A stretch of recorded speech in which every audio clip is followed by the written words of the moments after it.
and welcome to Marvel Multiverse Mondays, the new podcast from LRMonline.com. On this show, will be hosted by me, Nick, at Geeky Nick Doll, and I'm joined by... Kyle Malone, host of LRMornings, a bunch of other stuff, and at that Kyle Malone on Twitter. He's basically the Kevin Smith of podcasts on LRM Online, as far as we're concerned. It's like more than 3/4 of the podcasts are him. So, this podcast follows in the grand tradition of Kyle podcasts. Just as he and Cam did the Cantina, first doing Star Wars movies and then doing El Mandalorian weekly. We are going to be covering Marvel Phase 4 going forward with our near weekly Disney Plus and theater content because of all that bent up production that is done, but there's no one's been going out to see it. So we're going to start with WandaVision next week, and we'll record weekly, and we'll talk about the show, we'll talk about Easter eggs, we'll talk about where we hope things are headed, and then from there we'll go into Falcon and the Winter Soldier, Black Widow. It never ends. Ending the year with Spider-Man 3. So, you excited, Kyle? Oh, which part? All of it. Just Marvel, man. Yeah, well, of course. I mean, let's face it. For a long time, Marvel's been the it property. There's been intermittent little trilogies or solo hits here and there, but overall, it's everyone just waits for their yearly Marvel, and we didn't get any in 2020, and in 2021 we're expecting to get a lot. However, all things can change, and but as of right now, I'm stoked to at least get through Black Widow, and then I'll evaluate based on set photos, leaks, trailers, or official synopses or whatever for for Sony and Spider-Man related stuff. Because everything Marvel. that could end up making me just bang my head against the wall. Was that so? What was that? Was that just a list of rumors that was posted on Slack today? Yeah, we wouldn't even bother with that, right. One of the ones I read, which I'm like, that'll never happen. It makes me think of Sony is like, Jared Leto wants to fight all three Spider-Men. Oh, yeah. No, actually, that's the most believable one. No, but if that happens, it'll be... You were, I don't know. Not that he's it's acting happening. Like it'll be a future film where it's Morbius versus 3. It's like, no. No. Not that it's happening, but that in his mind, he also wants to do a bunch of crazy shit that makes no sense. That's the most believable thing on there was that Leto wants to do this. Yeah. Yes, I agree. I bet Leto has like a 9-movie arc planned for Morbius in his mind. Shouldn't even get one movie, Jesus. Anyway, not from Sony, and definitely with Blade being brought into the Marvel universe.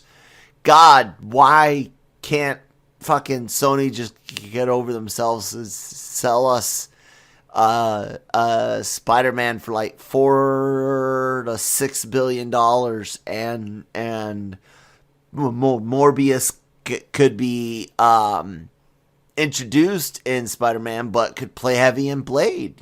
Fuck it, why not? Honestly, today in Hollywood, of the properties one could just buy, I think Spider-Man and his entire batch of foes is worth just as much as Star Wars or Marvel was before. That would be $4 to $6 billion. I mean, it's at this point where it's like Spider-Man is basically Sony's lifeline in many ways. Releasing a Men in Black spinoff and all this other garbage. Ghostbusters and didn't even get to release that yet. they get a bunch of they have some horror prints, I think, don't they? I don't. They have some I don't, horror I don't see a studios lot of that Sony feed the movies money. because there aren't. The last few Sony movies I remember seeing are Bond movies, but Sony doesn't even do Bond anymore. And Men in Black. Like, Men in Black 3 was the last Sony movie. I was like, that's amazing. Yeah. We'll see about all those PlayStation movies that are going to be coming out. Oh, God. Let's save that for another day. I am getting us off topic, but oh my God. Like, what the laziest way to just mine. It's smart too, but it's also the laziest way to, like, get franchises. Yeah, From yourself. You own it. They fucked up Ratchet and Clank, though, and I don't know how you do that because the original game was great. Wrote itself. I mean, you could have just taken that and turned it into a movie, and they didn't, but whatever. Anyway, we will be going on many tangents on this adventure together, as every podcast I do or I appear on have.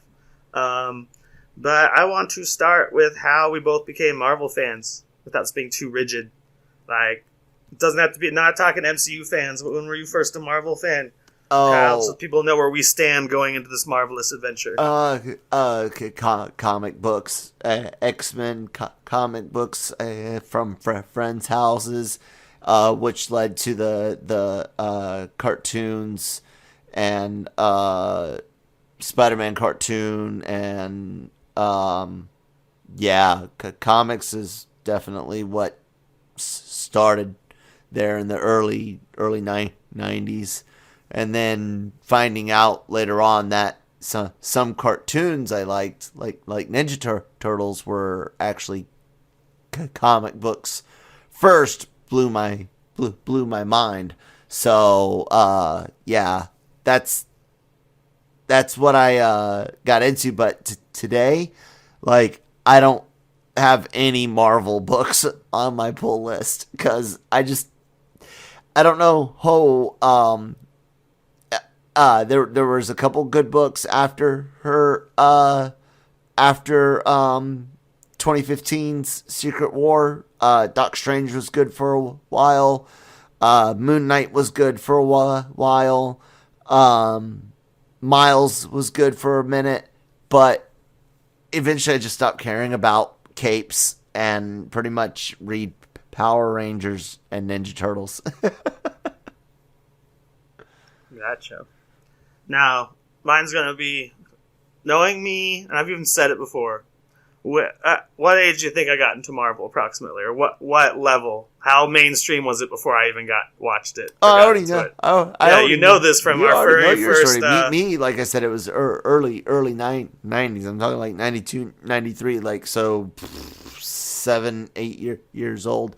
For you, it was winning tickets to go see a Spider-Man premiere.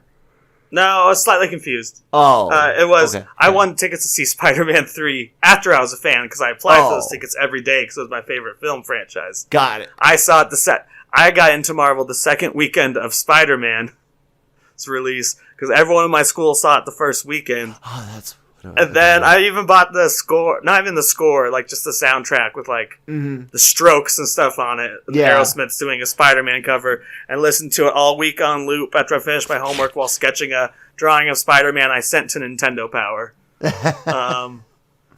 And did it get picked? And then I was so stoked to see it like that. And I had to get tickets early in the week because it was sold out for the second weekend too. You know, it was one of the first like huge blockbusters besides like Star Wars and stuff, where you had to like wait in line, get tickets days in advance, but not have to camp outside because we were past that level. So, but I did see the series as a kid. I had like a Spider-Man and like as far as comics, I had a Spider-Man action figure and a Jon Stewart action figure, as in Green Lanterns of all the characters, just like random toys. And I watched Spider-Man the animated series and X-Men, but I was more a fan of Batman the animated series. Nah. So really the movies brought me in, but now I get the comics. I don't get any Marvel comics right now either. I just get Detective and Batman at the moment because I'm poor. And I have a complete run of those since 2011. don't want to break up the set. No, otherwise I'd have to stop completely. I really should, but I can't. Once you start a streak, I got a we'll break be going in for my. like 10 years now. I got a break in my Power Rangers, but it's okay because I stopped where a brand new arc started, and then I just picked up where another brand new number 1 arc is starting. So like that, I can get those that 1 year. So it should be two arcs worth in trade easily, and I'll be okay. I'll live happily. Today I obviously prefer the Marvel movies. I would assume you would agree. We'll mostly just say DC. I prefer the MCU to everything. As far as comic book films, past, present, we'll see about the future. And just as I mentioned, I became a fan with the Sony movie. At points in this show, we will be discussing past Fox Marvel projects and future Sony Marvel projects. Even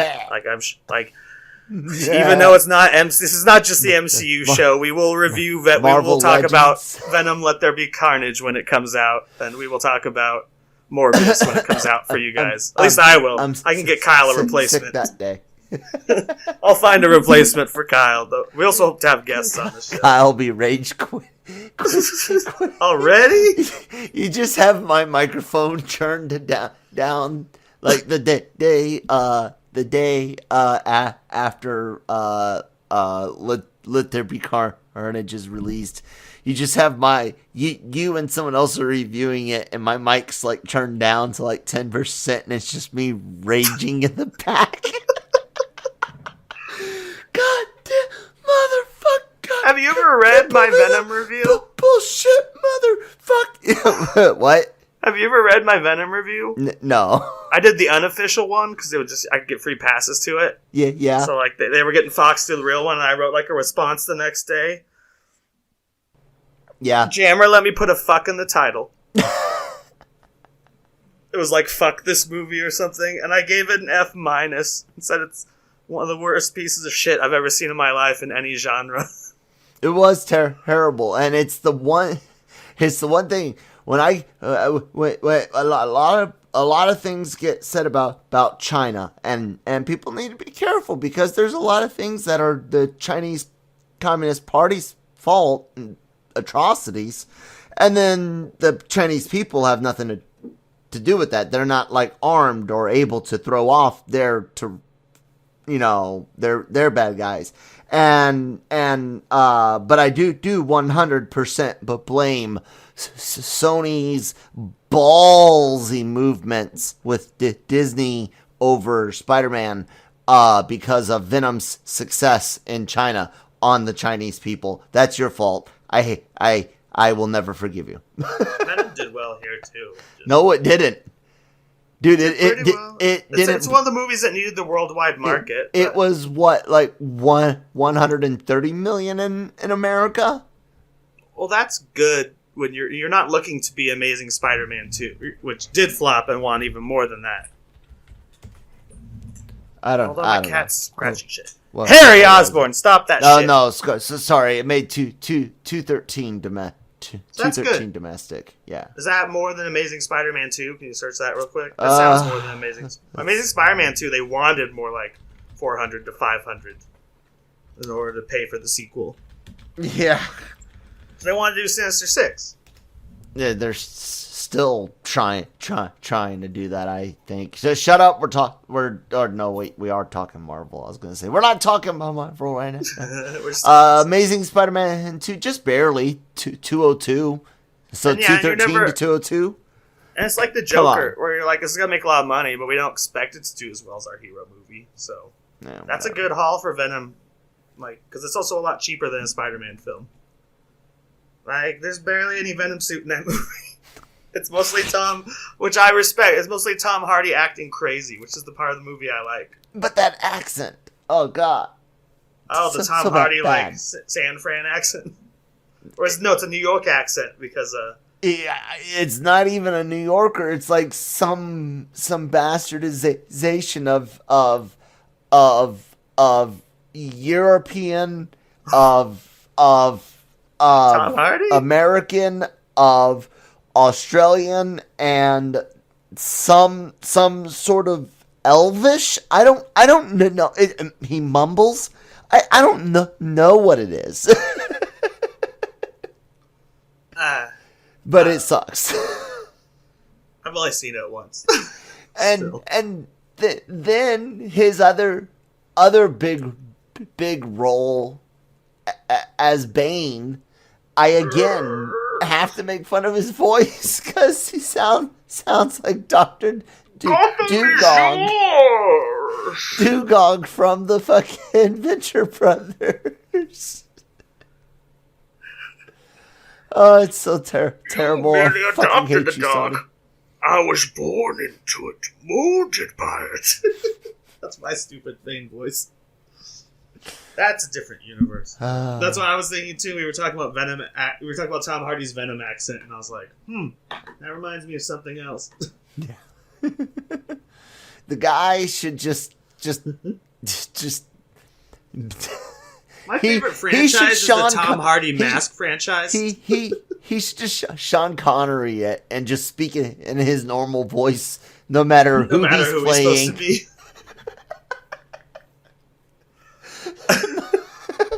Just give up accents to just. I like Arnold Schwarzenegger too. Yeah, it's not like he pretends to be a different.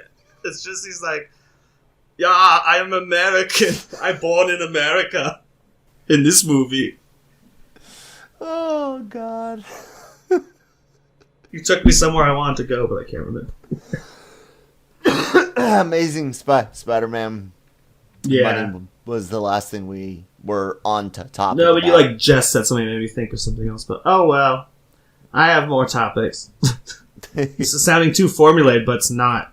It's just the only time I've ever written notes for a podcast. We need to establish this base level, like, of our heart rate when it comes to Marvel, so you can know if it's actually worth it when we get excited or don't get excited about things like Wanda. This. Who here has at least one Marvel tattoo? I don't have any tattoos. Exactly. Shut up. How many tattoos, asshole? Which is even more worse. Who has like 4 Captain America pops? No, 5. This guy. I got the coolest one.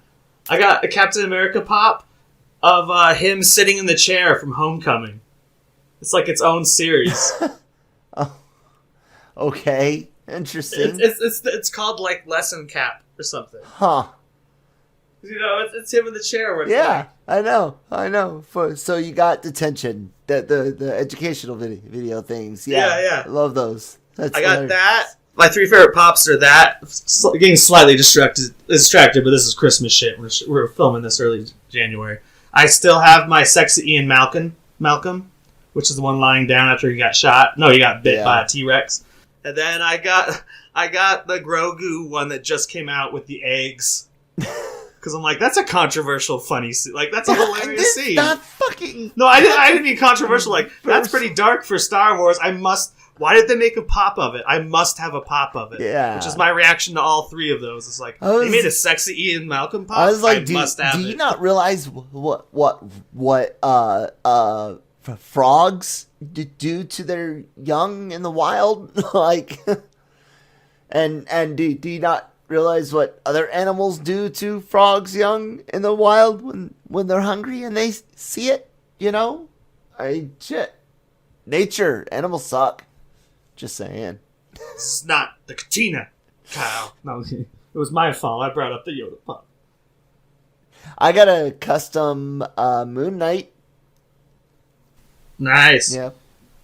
I saw today that Moon Knight turns out Christmas Eve 2019. I fan casted Oscar Isaac on an episode of LRMornings. And I put it on last Friday's LRMornings like cold opening. It was like December 24th, 2019, and it was me and Jammer talking about Oscar Isaac being my pick for Moon Knight, and then lo and behold, that's cool. So, I got a shit ton of the cool shit. superhero squad toys.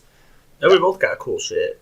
I always see your shit. Those were what I wanted to collect for a long time, and I got a crap ton of them, including big ones like Fin Fang Foom, Galactus, and Apocalypse, but that series died off, unfortunately.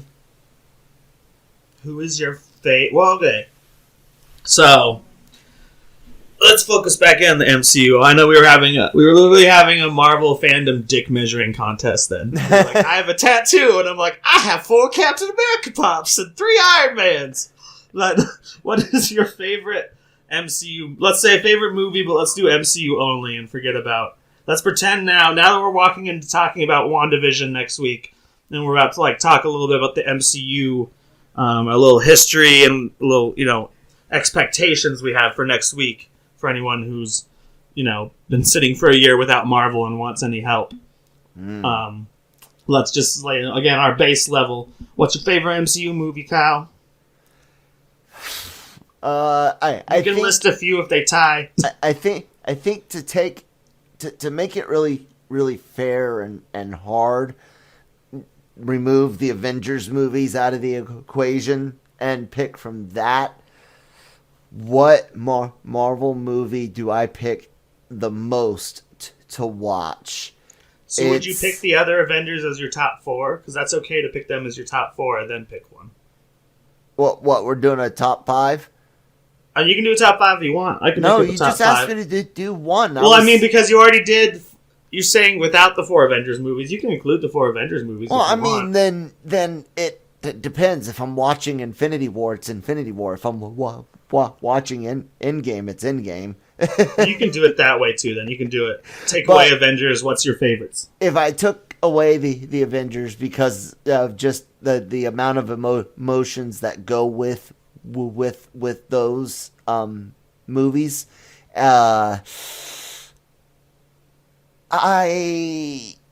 Civil War maybe. I really, really, really like Civil War. Avengers, almost an Avengers movie, they tell me, but I insist it's a Cap and Bucky story. Almost an Avengers movie, they say. Yeah, I like Civil War a lot. I followed a really fun thread. Watched 4 movies. Excuse me. Just 5 movies. Sorry, five movies, which was the first Avengers film, and then I watched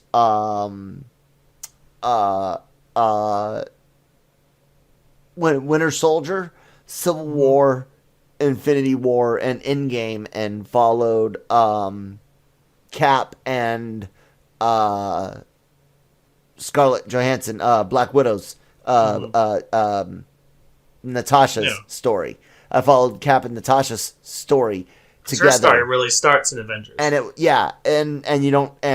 don't really have her out in like 3 minutes, and they don't really have much of an arc together in Age of Ultron, which you can don't have to. But if you watch those movies, it's really, really cool to watch. Everybody loves Winter Soldier. I love Winter Soldier too, but I think the next most watched one I pick is Civil War. It's got Spider-Man first appearance in the MCU. It's great, love it. Queens, and the crowd goes wild when they see that on the screen. At least when you're seeing it with like the midnight crowd. Or people who know. Yeah. Because even like a big Spider-Man movie fan might not think Queens and just think New York. Be like, oh, well, they're all in New York. What does Queens have to do with this? I'm going to go with the Winter Soldier. Yeah. And my top 4 would be, I'm not going to put them in any order after Winter Soldier, though I totally could. I'm just going to save time. Though I would pick any of the 4 written by Marcus and McFeely and directed by the Russo brothers. Like, those are the best superhero film. They're so well done. Like, these 4 guys know how to write and direct shit. I wish they'd come back to Marvel, because I think they've agreed that, like, at least for now, like, those are their, like, they're like John Williams and Spielberg. It's like, those are their writers, so they trust, because they got them through what could have been the biggest disaster of all time. The culminating part 2 of an Avengers film. Yeah. That's the kind of thing that, like, that's how many, very few, there are good third films or finales of franchises, but very few of them, like, land it 100%. Like, I have no complaints about the plot of Endgame. Where it was like, well, and even, like, the best finale, people are like, well, I didn't like the Ewoks as much as... Yeah. You know. There's always a weak point to, like, any 4th chapter. And there are tons of good 4th chapters. Dark Knight Rises is actually one of my favorite trilogies. And Captain America, your last chapter, if you ignore the Avengers, would be Civil War. Yeah. So those guys are just good at that shit. Yep. Very much so. But I guess yours could be anything, but everyone probably knows mine. What's your favorite character as portrayed in the MCU? Not someone from the comics or Sony. Anyone? Strange? Strange. My boy Benedict? By Benedict Cumberbatch. Strange, 100%. A million years ago, back in like 2014, 13, I think casted Ewan McGregor as my Doc Strange. And I was like, I still stand by. He could have potentially been a good one. But before the Keanu Sans, they were fan casting him as Constantine too, which is, I mean, he looks like either, but it's interesting that they're both magician, or dark arts, that kind of shit. But Cumberbatch knocks it out of the park. The costume designers knocked it out of the fucking park. Oh fuck yeah, perfect. Feige convinced Disney, or Disney convinced Feige, or whoever was saying we need magic to be scientific, they backed down from that. If you really by that point, Marvel could do, after Guardians and a talking tree. Yeah, Marvel can do whatever the fuck they want. Disney's not gonna say shit. Yeah, but you want to talk about fans outrage and seeing change. That's an earlier example of it. Fans were legitimately outraged when they were like, "Oh, we're gonna explain magic in and Thor, Doc Strange. Magic and science are not that much different." But Feige himself was on stage talking about how science and magic will be explained together in Doc Strange. And there's all this outcry, yada, yada, yada, and then some silence goes by, and then it comes out, and they're like, and let us be clear, there will be magic in Doctor Strange. And he will cast spells, and the crowd went wild, so. Yeah. I love him. There's nothing better. So, yeah, you're much more of a Thanos.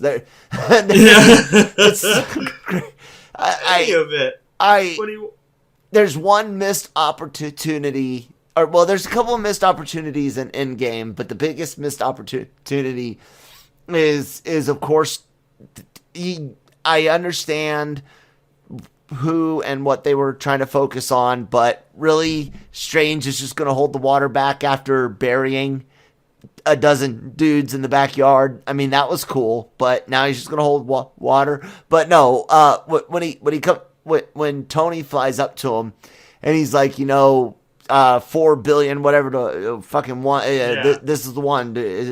Tell me, this is it? And he's all like, if I tell you it won't happen.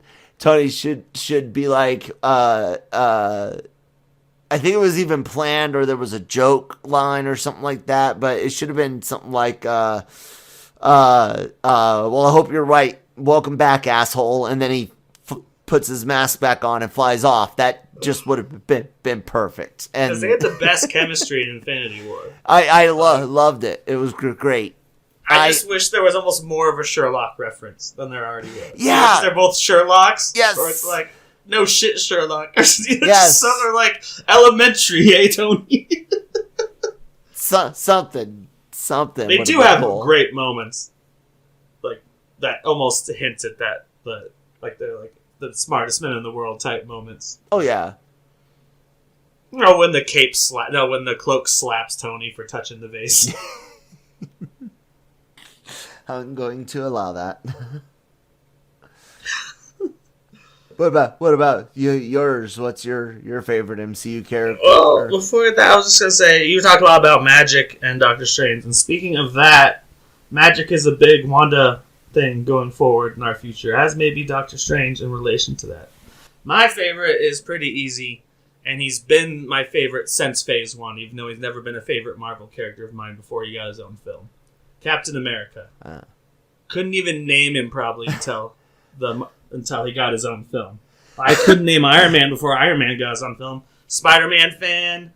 The X-Men movies made me hurt and love and hurt. Like leading up to this. The Fantastic Four movies made me hurt. Nolan gave me hope with Batman Begins. And then you get Dark Knight and Iron Man at the same time. Iron Man's great. And then Captain America's even cooler. Because, I didn't know his origin until these movies. I never liked him. I thought he was always a jacked, football player who went and fought in the war. I didn't know he was a skinny nerd like me who had a pure heart. That's what makes... Chris Evans plays him so relatable, even though Chris Evans obviously is never skinny in those movies. No. He's always the jock. He's gigantic. But yeah, I'm Cap all the way. I'm still Team Cap. People still debate the merits of Civil War, and I'm Team Cap. No doubt that between Feige knowing how to pick directors and... for the most part, he's had a few they've had to let go, but for the most part, being able to pick good directors to work with, between that and his own nose for talent, man, I can't think of a bad casting in the MCU. Not good guys or bad guys. It's not the character we know. Not so far, yeah. Not so far. No. I know one, but it's not cast as a character I think that exists. What's that? I can't stand the girl from Two Broke Girls who plays Darcy or whatever, who will be back in WandaVision. It's not like they cast a bad... It's not a bad superhero casting. It's just this character annoys me and this actress annoys me. The only one in the MCU where I'm I thought she was done after Thor 2, and I was happy about it. I didn't mind Darcy. That was Darcy. Kat Dennings is the actress. Rather have Kat Dennings around than cardboard Natalie Portman from those two movies. Hopefully, God, please tell me she's somehow learned how to act with Hemsworth. She's a very good actress. I'm not saying that she's not very good in Star Wars or the Thor movies. Capable. I'm just saying that in Star Wars and Thor, she proved that she really sucks at that. And I don't know if I trust it for Love and Thunder. I believe in Taika Waititi. I believe in Harvey Dent. I believe in Taika. I have hope. Yeah. Speaking of which, now for just people who want to get shits and giggles for fun, and those of you who are not as familiar with this shit as Kyle and I'm sure Kyle could quote any scene in the MCU, as could I. We're going to do a quick recap, just saying what you kind of need to know. We're not going to go through where each Infinity Stone was from, except for in the case of WandaVision. So I'm just going to start, and Kyle, you jump in where you need to. Basically, first 10 years of movies, superheroes exist. Thanos shows up, needs stones, tries to destroy everyone. Thanos dies. That's where we're at in the storyline. We're kind of between big bads. But the Soul Stone will play into this series particularly. We have seen in the trailers for WandaVision that there are even flashbacks to when she's turned into a mutant, where we see the Soul Stone splitting apart, and it's also the one in Vision's head. Yeah, but it looks like it in the video. So that's it's a theory that it turned her into a mutant. Well, they use the They used the staff on her and her brother. That's how they got powers. It on a lot of people. That doesn't mean that. No, almost all of them got powers, but they died. Most of them died. They does not necessarily mean they're going to use the word mutant. I'm just saying you have to call it a theory. I don't think they are going to call those two mutants. Probably, but you have to still say it's a theory. They might be mutants, but anyway, they're.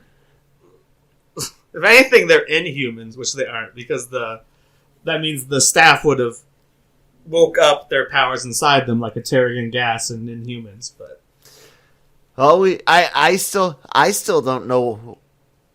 I don't even know what they're gonna call Miss Marvel. I don't know if they're really gonna go full Inhuman with her.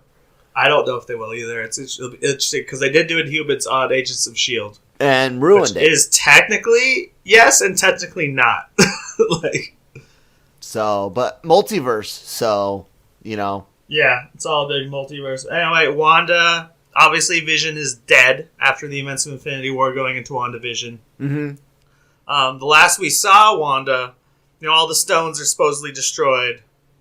Well, destroyed in their timeline, and Cap brought... You don't need to know all these details in this, but Cap brought all the other stones exist in other timelines because Cap put them back. Right. But, so it just ends... I mean, isn't the last time we see Wanda just having her conversation with Hawkeye? Or yep. So, the last time we saw her, she is cool. She's just hanging out in our reality, though we know something weird's going to happen, and we won't... It's not going to open with it, I doubt. We're going to open with her in black and white, and then later we'll learn TV show, yeah, how she's in this looks like Simpsons dome, Stephen King type of dome thing, which is very, I don't know, that trailer gives me vibes even of Close Encounters of the Third Kind, when you see S.W.O.R.D. set up right outside. Yeah. And the beekeeper in the most recent trailer. Things feelings, too. Yeah. Yeah. But it definitely reminds me of, more than the 80s. It reminds me of a Spielberg movie. Well, I didn't mean 80s, just that type of sci-fi setup. Which I would almost... It reminds me of a 90s setup more than anything. But those kind of... The end of the action movie or whatever. Or Alien movie. Or even the middle of the Alien movie where it's we got cameras. We got this setup. It reminds me of... Have you ever seen Evolution? Oh God, yeah. For some reason, I've watched that movie 4 times in four times in the 2 weeks I actually had COVID. But I love that movie growing up. I picture scenes like that as being peak parodies almost of that kind of shot where it's they all have it contained, but they don't have it contained. And the military's everywhere, and there's a big bubble. Yeah, that was a very dumb but funny dumb movie. It's supposed to be the next Ghostbusters because it was from the same director, and that's how it was advertised. From the guy who brought you Ghostbusters, the next type of Ghostbusters film. Oh God, I didn't know it was advertised. Yeah, that's how it was advertised. I remember seeing the ads on TV where it's if you this is the latest from Ghostbusters director Ivan Reitman or whatever. Where it really leaned on Ghostbusters. I think there's only a quote, some stupid review where it's not your grandfather's ghost. Those stupid things. Oh, God. I do love that movie, though. Let's just shit all over Ghostbusters while we try to market this movie to people that like Ghostbusters. That's why I'm sure everyone hated it. But, so I think that's the main stuff for the main stuff for WandaVision we need to know. Wanda is alive. Vision is dead. The Soul Stone is destroyed. And that comes from Loki's staff, which seemingly gave her and her brother, who is deceased also, Pietro Maximoff? Uh-huh. Wax on, wax off. Maximoff. Maximoff. Her brother, who dies in... is killed by... he's a human shield for... He's Hawkeye's shield. Yeah. Well, Hawkeye's shielding the kid, and then Quicksilver helps get Hawkeye and the kid out of the way of the guns, the Ultron shooting the cannons. That was the brother, and the reason we're talking about mutants, if you're super new to this kind of shit or don't read the comics, is in the comics they're Magneto's children. Yes. Wanda Quicksilver and Pietro Maximoff. And then, Fox did do Quicksilver, and actually their Quicksilver was far more popular but then Marvel did Quicksilver, and they also belong to the Avengers. So in that kind of divorce thing where they each get parts of it, both Marvel and Fox own stuff like Wanda and Quicksilver. I'll just say it, Scarlet Witch and Quicksilver, Yeah. and they both own like things like the Kree. Yep. No, like the scrolls and stuff like that. Yeah. It's very confusing. But so we know that they were seemingly created by the stone. Stone was in Vision's head. That's how he was killed, as Thanos needed that fucking stone. He turned gray. They used the stone to destroy, but it wasn't the same. It didn't bring back. When our Vision was never brought back, and Wanda was not living happily ever after, but was not in any kind of trap or weird situation.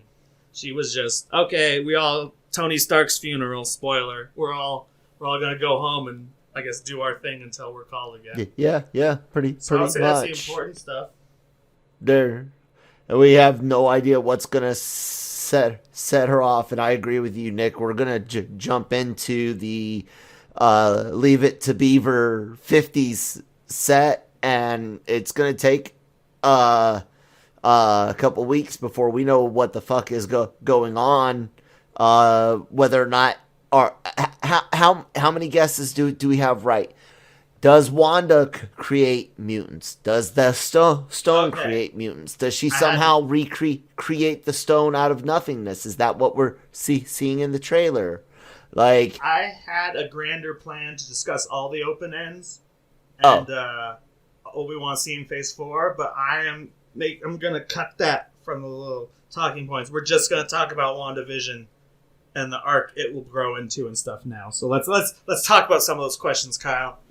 Oh, so yeah. I mean, it's do we get the Monica Rambeau that we know we're getting? Did she start in Wanda's universe and get kicked out into the real one, and now there's two Monica Rambeaus, one with powers, one without? Or is the Monica Rambeau with powers working with Sword, who we assume is Sword? We don't know for certain. Quickly explain to the audience who she is, because she's a new character. Monica Rambeau? We know from, Monica Rambeau her relation to the MCU. Is already the young daughter of Captain Marvel's best friend. Something Rambeau. I can't remember her name. It doesn't matter right now. Anyway, she's the actress is the new 007. But isn't the actress of the mom the new? I don't remember which one's the new. That's what. Yeah, the mom was. That's what I'm saying. The mom. This is the daughter, though. Yeah. This is the daughter. And much time has passed because of the Thanos snap, and because that movie was set in the 90s, so she's an adult. Right. Exactly. Yeah, exactly. And here we see in the comics, she actually took up the name Captain Marvel after. What's she called now? Marvel, I forget. She's called like because I don't know. She has her own name, I know, because obviously they're not going to do another Captain Marvel by name. No. They'll do Miss Marvel by name. They won't do Captain Marvel by name. So she has another name. I don't know. I don't remember what it is. Because right now again, Carol Danvers is Captain Marvel in the comics again, even though she was. But yeah, so that's her relation to the movie Captain Marvel, and my guess is she's playing a Sword agent with possibly no powers. Possibly she gets the powers in this movie because we see her not remembering who she is, and also in the very first trailer she's thrown Maria from Rambeau. the bubble. That was the name. Sorry. She's thrown. I think she gets her powers when she's tossed out of that fucking thing. I think she's just a Sword agent before that. Loses herself. And a lot of people seem to lose their... Like, where she's like, wait, do I know you? And there's kind of... I think there's going to be a moment there where they don't, and then it just gets replaced by a moment where it's like, hey, it's you! Because it seems like a world that's fixing itself around Wanda. And maybe all the mutants... That's a good point. Maybe... Monica Rambeau herself is ends up becoming a mutant, right? and everyone that gets expelled out of that world and passes through that barrier is mutated or something like that. Maybe that's where all the mutants come from. But isn't the difference between a mutant and enhanced and inhuman is that mutants are born with it? Sometimes it shows up during puberty. It's not like activated. They were just born that way. In comics, but this is the movies, and even Deadpool said that they can activate someone's latent. That's true. Mutant he was not X a mutant gene, before that.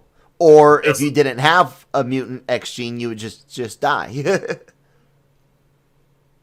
Yeah, so we got her. So maybe there's 1,000 ways. We really don't know. This is how secretive that they've been on it. Because fuck, man, this wasn't even supposed to be out until spring of this year, you know?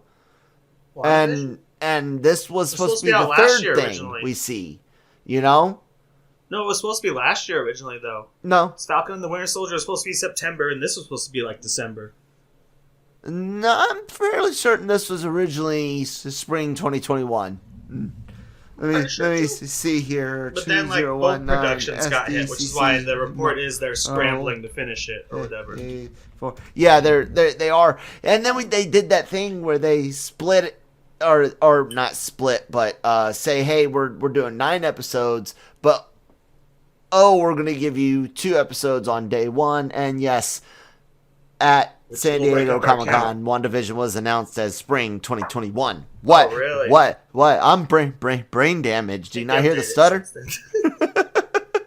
Yeah, that'll throw up our count. Remember we had exact count until the Falcon and the Winter Soldier, but 2 1 weeks don't give us a week off for Marvel. Except for that stupid. I did watch the Legends today for anyone on Friday for anyone who's wondering. It's not even like a clue of where it's heading more than. Okay, it is kind of. You know how like every previously on a TV show, right, highlights storylines that are coming back in that episode.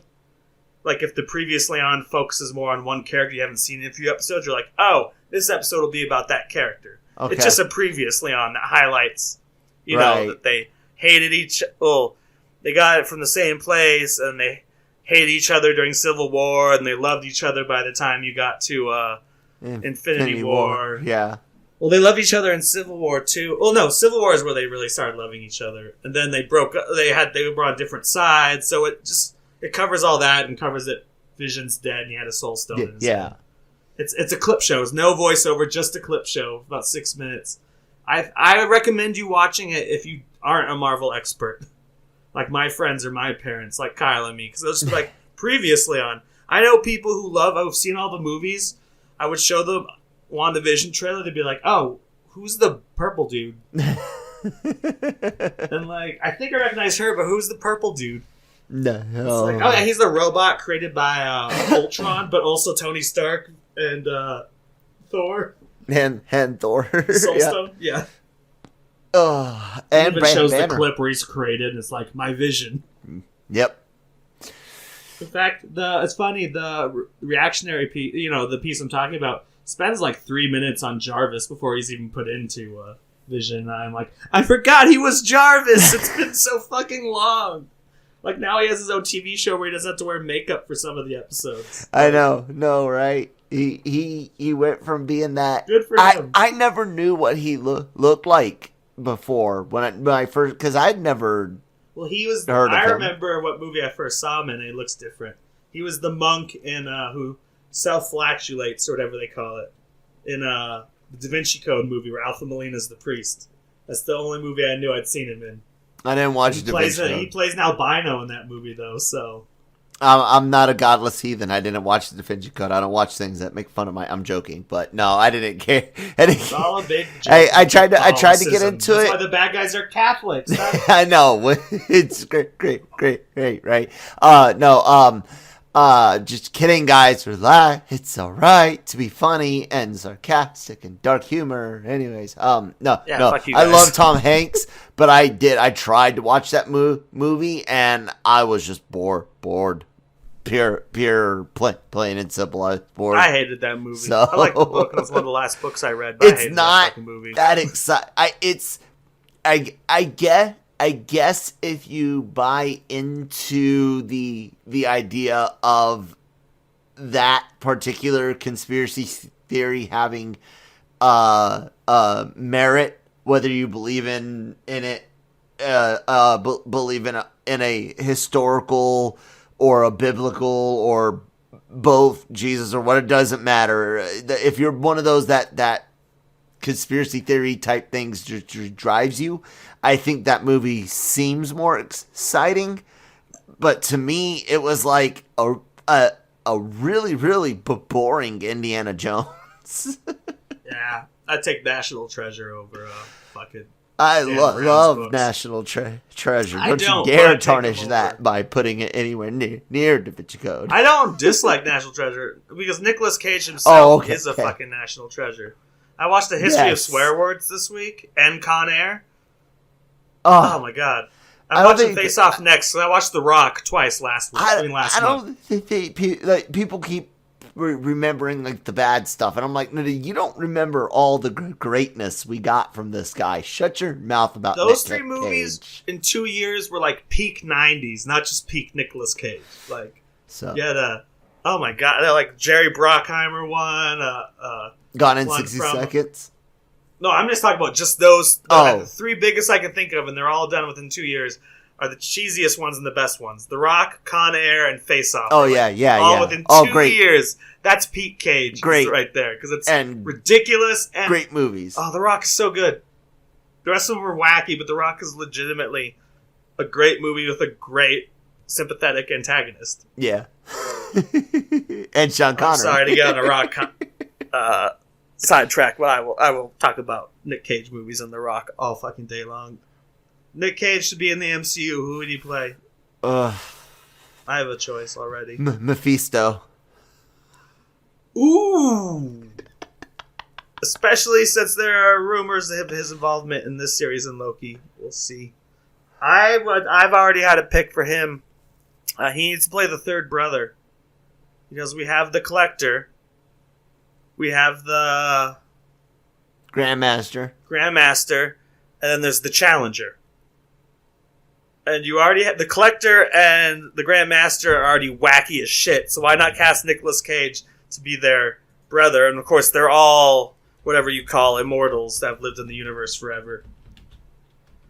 I don't remember this. The Taskmaster. I mean, third not the brother. Taskmaster. The Challenger is in one of the most recent giant crossover comic events, like Avengers events. There was an issue a week for like 4 months of this storyline where the Challenger was betting against the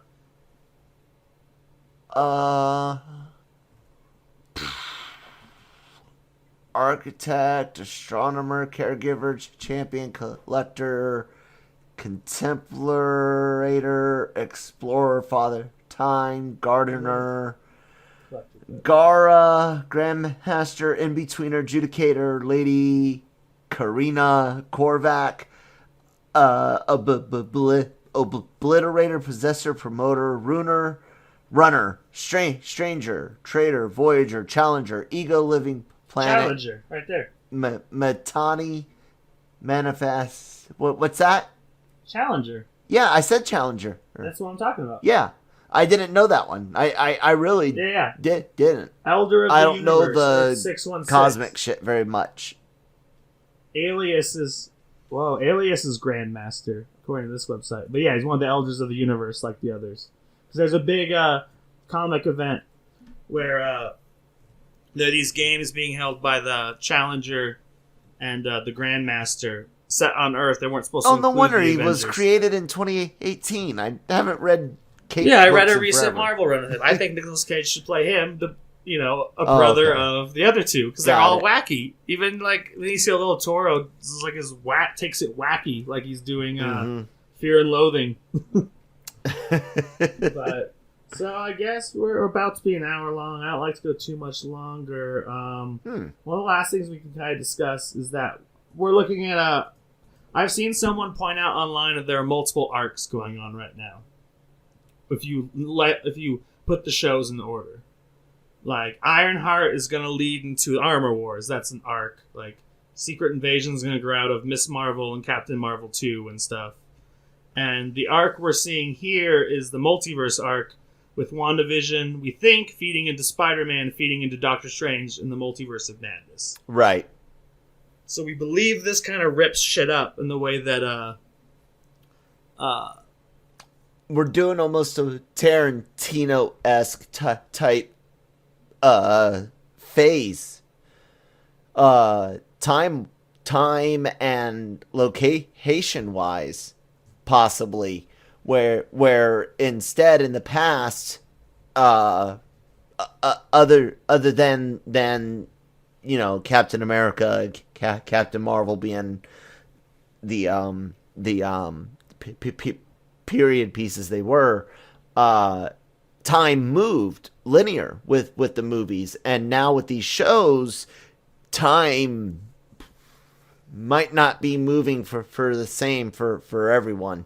And when people meet up together again, things might be very different for each other because of how they experienced their amount of time separated.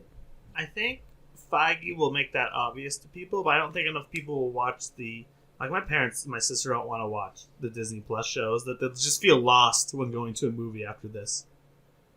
Because they'll be like, why are things the way they are? Yeah. What? Huh? I was just saying, I think that people like my mom and my sister aren't going to watch these shows. So they'll be no, lost. No, I caught that part. There was something else I was like, never mind. Don't worry about it. We're good. I caught that part. Yeah. No, my wife, of course, loves this stuff. My sister watches all this stuff, and her husband. My dad has watched most of the Marvel stuff. Watched Mando season 1 and whatnot with me when I visited a long time ago. So it is pan-generational, which is great. But how long that lasts, I don't know, because the Infinity War saga, the Infinity Saga, it itself is a multi-generational story in itself and outside of itself, as far as like the comics, the existence of the comics, and then in itself where you've got generations of these heroes interacting and yada yada yada yada yada. The Marvel speaks to people, man. I hope it continues to do such. I really do, but like there was such a release after Endgame, and Far From Home was that great smoke afterwards, but do you know if you'll ever reach that again? Like, no, like, and will it be worth it though? And I hope they can make it worth it. And I stick with what I said before until proven wrong. In Feige we trust. All right, folks. Well, now we all cautiously and eagerly await the first 2 episodes of WandaVision. Will Marvel finally drop in review quality instantly with a switch to a different medium? Will they keep up their success that they've had thus far with reviewers and audiences? We won't know when we record this, but we'll talk about the first episode next week on the Marvel Multiverse of Madness. Thank you, Kyle. Multiverse Give us Mondays. all the deets. Where can we find you? All that shit. You guys can just find me all over the podcast network. Especially with the black light. and you guys can find me at that Kyle Malone on Twitter, and at that one Kyle Malone on Instagram, where I post pictures of my kid and my kitty cats and dogs sometimes. Not the wife. She's in the dungeon. Was I not supposed to say that? My wife is not in a dungeon. No, that's where Nick Batman keeps all the verify. little Robins. He saw her the other day. And I'm Nick Dahl at Geeky Nick Dahl on the twits. I'm a co-host and creator of Breaking Geek Radio, the podcast, which comes out every Friday. And we'll be doing this hopefully weekly until Marvel runs out. So, this is going to be like our hell. We'll always be pushing that rock, up the hill. And it's always going to run back down and squash us with some new content. So, That mean all I gotta do is talk. I'm gonna hit save and send you an email, and then I'm done. I'm done. This is cake for me. For the first time ever. I wasn't talking about that part. Oh. So yeah, we'll see you next week. Look at LRMonline.com for other podcasts and other fun. Excelsior, I guess. I was gonna say, what do we say? that? We don't have a May the Force be with you. Yeah, we do. We Excelsior. Excelsior!